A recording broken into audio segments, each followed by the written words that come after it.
வணக்கம். டாக்டர் மதன்குமார்.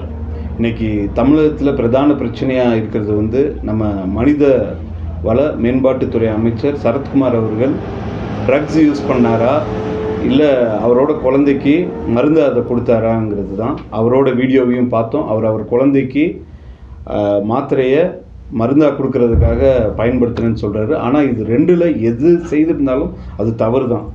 ஏன்னா குழந்தைக்கு செல்ஃபோனில் மாத்திரையை உடைச்சி பவுடராக்கி கொடுக்கறது வந்து இந்த செல்ஃபோன் இஸ் ஹைலி கண்டாமினேட்டட்.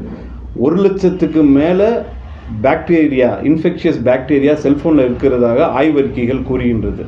நம் முகப்பகுதி, கைகளில் இருக்க பாக்டீரியா நிச்சயமாக அந்த செல்ஃபோன்லேயும் இருக்கும். நீங்கள் அந்த செல்ஃபோனில் பயன்படுத்தி பவுடராக்கி அதை குழந்தைக்கு கொடுத்தீங்கன்னா குழந்தைக்கு இன்ஃபெக்ஷன் வரக்கூடிய சாத்தியங்கள் அதிகம். ஸோ எந்த பேரண்ட்ஸுமே இந்த வீடியோவை பார்த்துட்டு குழந்தைகளுக்கு அது போல் கொடுக்காதீங்க. ஒருவேளை உங்கள் குழந்தைகள் மாத்திரை சாப்பிடாட்டினா டாக்டர்கிட்ட சொல்லி இது மாதிரி சஸ்பென்ஷன்ஸ் பவுடர் வடிவிலேயே மருந்துகள் வருது, இல்லை சிரப் வடிவில் வருது, குழந்தைக்கு நீங்கள் அப்படி கொடுக்கலாம். ஆனால் இவர் செய்தது போல் மாத்திரையை வாங்கி நீங்களே உடைச்சி பவுடராக்கி கொடுக்காதீங்க.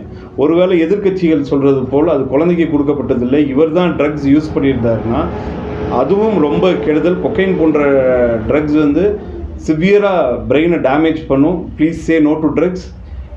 இதை அமைச்சர் வந்து இதுக்கு தகுந்த விளக்கத்தை கொடுக்க வேண்டும். நன்றி.